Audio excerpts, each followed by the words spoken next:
আমরা একটি WordPress install করেছিলাম, ওয়েবসাইটটার যে স্ট্রাকচারটা তৈরি হয়ে গেছে, এখন আমাদেরকে ডিজাইন করতে হবে। তো ডিজাইন করার আগে আমাদের এই ওয়েবসাইটের একটি ড্যাশবোর্ড আছে, যে ড্যাশবোর্ডটা সম্পর্কে আপনার জানতে হবে। এখন রাইট নাও আমি একজন ভিজিটার হিসেবে আসি, একজন কাস্টমার হিসেবে আসি, কিন্তু আমি যদি এক পেজ এপাশে আসি তাহলে দেখতে পাচ্ছি এখানে কিছু জিনিস আছে। এইটা হচ্ছে ড্যাশবোর্ড। এই ড্যাশবোর্ড থেকে মূলত আপনাকে কন্ট্রোল করতে হবে আপনার ওয়েবসাইটটাকে, আপনার ওয়েবসাইটে কোথায় প্রোডাক্ট আপলোড হবে, কখন পোস্ট হবে, কোন জায়গায় পোস্ট হবে, ডিজাইনটা কি করতে হবে, কোন ডিজাইনের জন্য কোন এক্সটেনশন প্রয়োজন, এভরিথিং এখানে আপনি করতে হবে, এই জায়গা থেকে করতে হবে। তো এই জায়গায় আছে কি, প্রথমে ড্যাশবোর্ড বাই ডিফল্ট, তারপর পোস্ট, মিডিয়ার ভিতরে হচ্ছে পোস্ট বলতে হচ্ছে আপনার ওয়েবসাইটে যদি কোনো পোস্ট করেন, কোনো ব্লগ থাকে, কোনো প্রোডাক্ট যদি আসে, সেই প্রোডাক্ট লঞ্চিংয়ের যে আর্টিকেল সেটা যদি লিখতে চান এখানে পোস্ট অপশনে।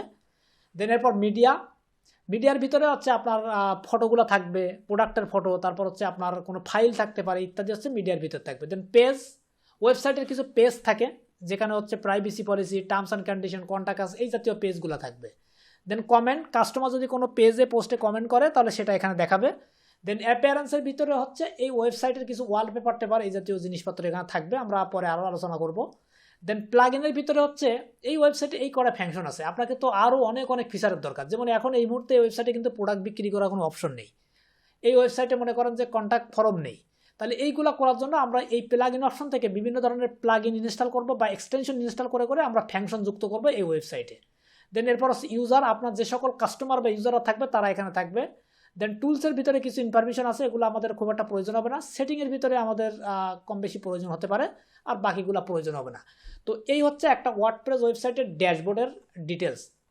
আর এই পাশে যদি আমরা দেখি, এটা হচ্ছে এই ওয়ার্ডপ্রেস ওয়েবসাইটের যে ইউজার ফেস, যেখানে হচ্ছে আপনার পুরো ওয়েবসাইটটা থাকবে, যেখানে কাস্টমাররা যেটা দেখতে পাবে। এই পাশে যা কিছু আছে শুধুমাত্র আপনি দেখতে পাবেন, আপনি কন্ট্রোল করতে পারবেন, আপনার যে টিম মেম্বাররা আছে তারা কন্ট্রোল করতে পারবেন যদি তাদেরকে অ্যাক্সেস দেন। আর এই পাশে যে অপশনটা আছে এটা শুধুমাত্র ভিজিটাররা বা আপনার কাস্টমাররা দেখতে পাবে, এখান থেকে যে অর্ডার করবে অথবা এখানে এসে আর্টিকেল পাবে, সব কিছু এই অংশে। তো এই হচ্ছে মূলত আমাদের ড্যাশবোর্ড পরিস্থিতি।